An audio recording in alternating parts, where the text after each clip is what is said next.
Baiklah, kita lanjutkan pertemuan mata kuliah Mekanika Fluida. Sekarang kita menginjak ke bab 4, yaitu dengan judul Kinematika Fluida. Apa itu kinematika?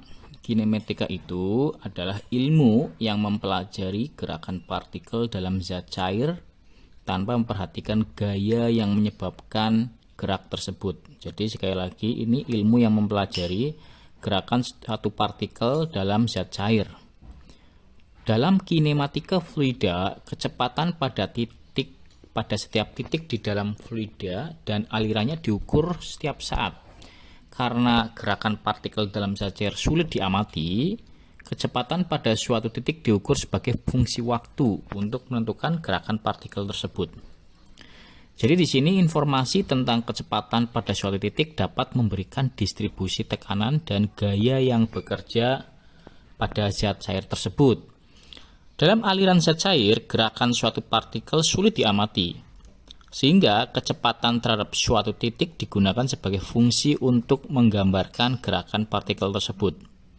Di sini kita akan mempelajari dua metode yang digunakan untuk menjelaskan gerakan partikel fluida, yaitu nama metodenya adalah satu metode Lagrangian dan dua metode Euler.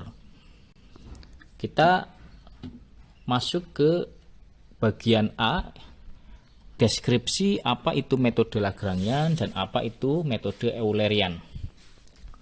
Pertama, metode Lagrangian. Metode Lagrangian merupakan metode dalam ilmu fluida yang dinamakan dari nama matematika Joseph Louis Lagrange. Jadi metode ini itu menggunakan partikel fluida individu untuk menentukan bagaimana sifat-sifat fluida yang terkait dengan partikel ini berubah seiring waktu. Dalam metode ini, partikel fluida diamati ketika bergerak dan sifat-sifatnya ditentukan seiring pergerakan tersebut. Contohnya, jika kita dapat membayangkan sebuah partikel air dalam sebuah sungai yang mengalir. Jadi ada partikel air, ada air yang mengalir pada sebuah sungai. Kita umpamakan aliran air itu satu partikel saja, satu partikel, satu titik aliran air. Dalam metode Lagrangian, kita akan mengamati partikel air yang bergerak sepanjang sungai dan bagaimana partikel ini mempengaruhi sifat-sifat air yang terkait dengannya, seperti karakteristik berapa kecepatannya, berapa tekanannya, dan arah aliran air. Sehingga dengan mengamati satu titik itu, kita bisa mendapatkan kecepatan, tekanan, dan arah aliran itu.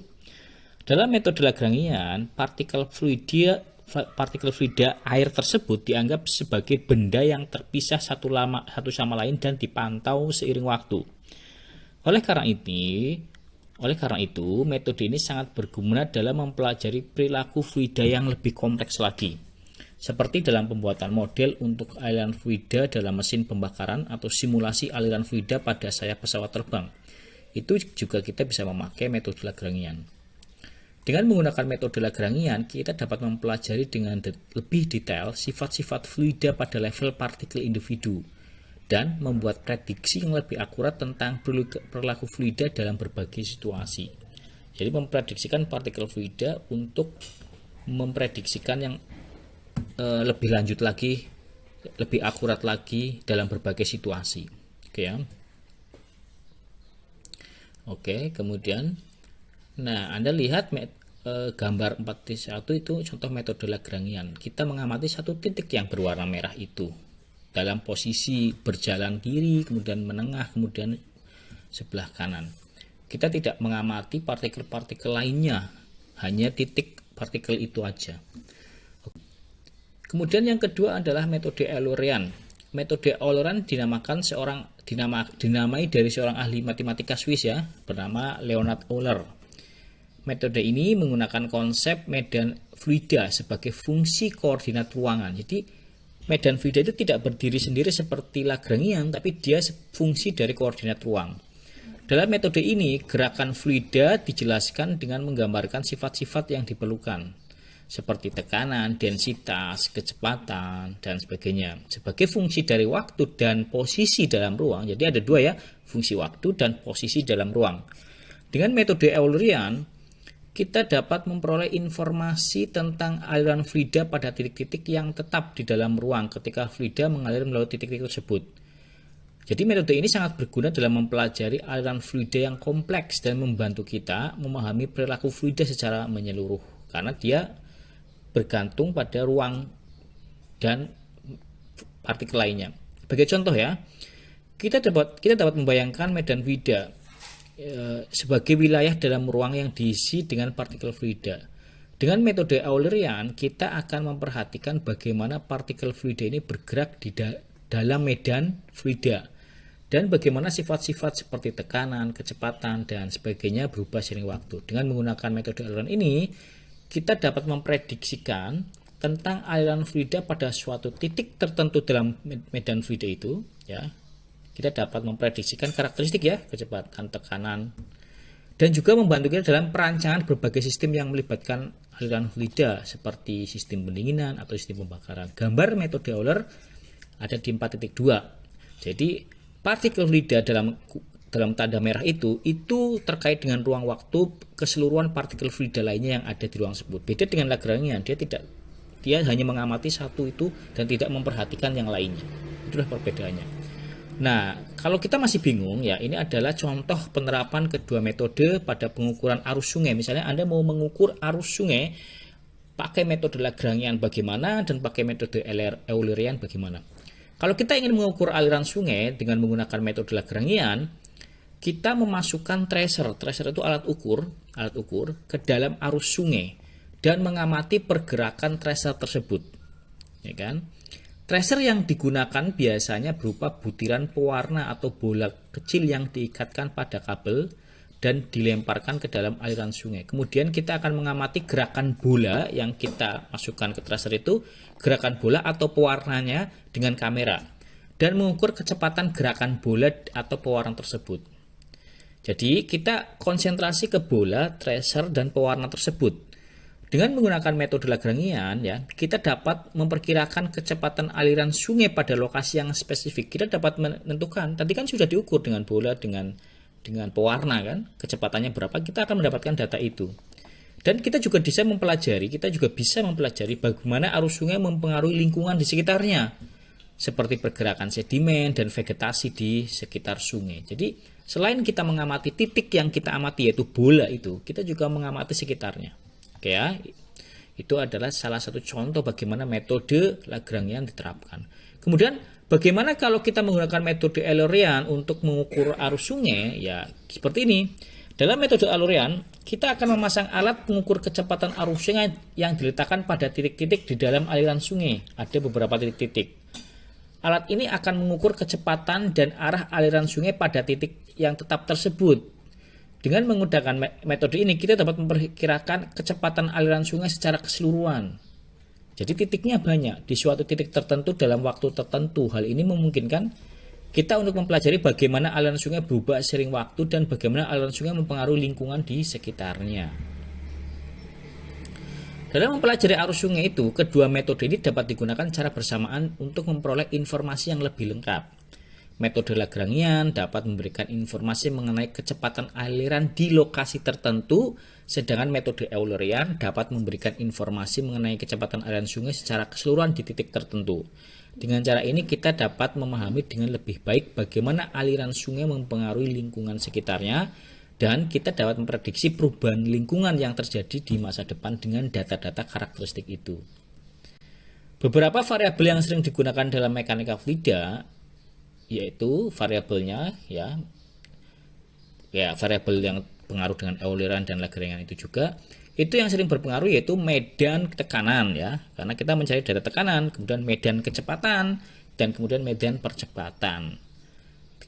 Coba Anda cek gambar 4.3, itu adalah sebuah kontrol volume ya. Kalau kita ingin melihat medan tekanan X, jadi P fungsi dari X, Y, Z, dan T. T-nya waktu. Kemudian V itu fungsi X, Y, Z, T juga. Dan X, Y, Z itu kan koordinat kartesius yang kita amati yaitu 3 dimensi. Oke ya. Kita lanjutkan ya. Mudah-mudahan Anda paham.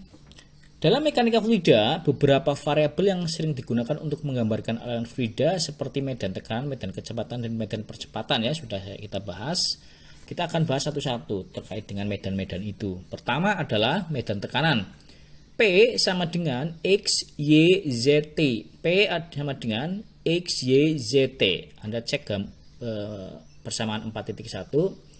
Rumus ini digunakan untuk mempresentasikan suatu fungsi yang mengembalikan nilai tekanan pada setiap titik dalam ruang pada waktu tertentu. P tekanan X, Y, Z itu titik dalam suatu ruang dan T adalah waktu. Misalnya, jika kita mempertimbangkan medan tekanan dalam suatu fluida yang mengalir di dalam pipa, maka P sama dengan fungsi X, Y, Z, T akan mempresentasikan tekanan pada setiap titik dalam pipa pada waktu T, di mana setiap titik direpresentasikan oleh X, Y, Z dalam ruang. Ini diagram Kartesius 3 dimensi ya. Dalam hal ini, P adalah fungsi yang bergantung pada keempat variabel, yaitu T sebagai waktu dan 3 variabel spasial X, Y, Z dengan menggunakan fungsi V. Kita dapat menghitung nilai tekanan pada suatu titik dalam ruang pada waktu tertentu. Oke ya, itu adalah P. Ya, prinsipnya adalah P sama dengan X, Y, Z, T. X, Y, Z itu adalah lokasi, posisi tekanan tertentu di suatu ruang dan waktu pada T tertentu, pada waktu tertentu. Oke, kemudian kita masuk ke medan kecepatan, vektor ya, karena medan kecepatan ini memiliki arah. Anda cek persamaan 4.2.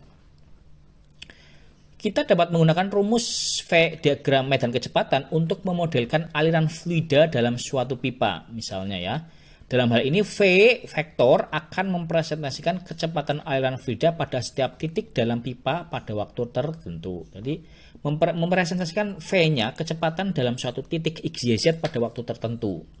Oke ya, paham ya, ini hampir sama dengan yang tadi. Kemudian percepatan, ya percepatan juga sama. Lihat percepatan persamaan 4.3 A sama dengan A X, Y, Z, T.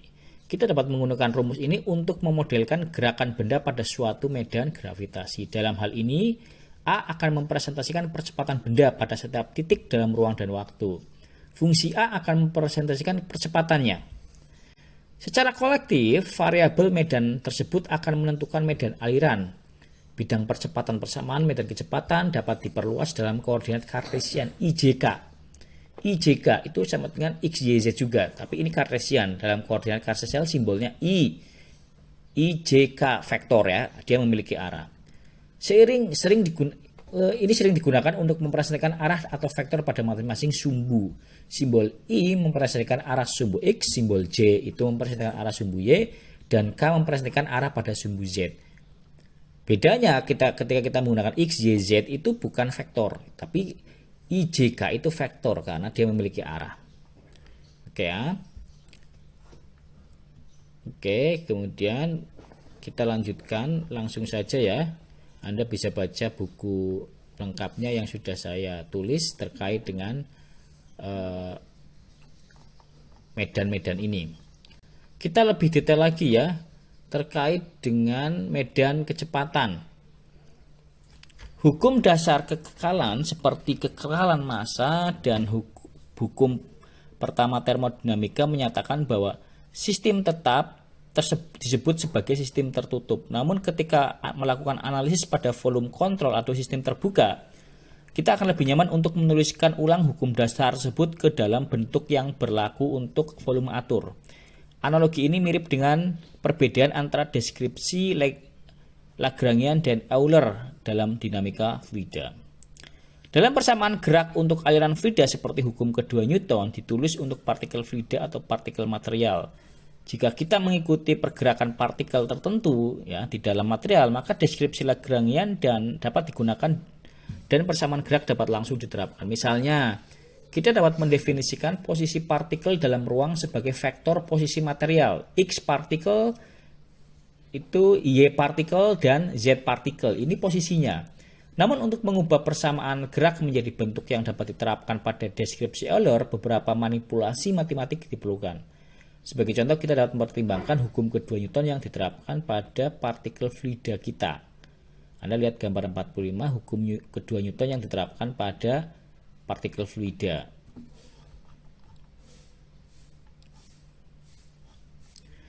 Oke ya, mungkin kita untuk bab ini ya, kita cukup sekian saja. Lebih lengkapnya Anda bisa baca buku saya ya, buku tentang mekanika fluida bab Lagrangian dan Eulerian. Terima kasih.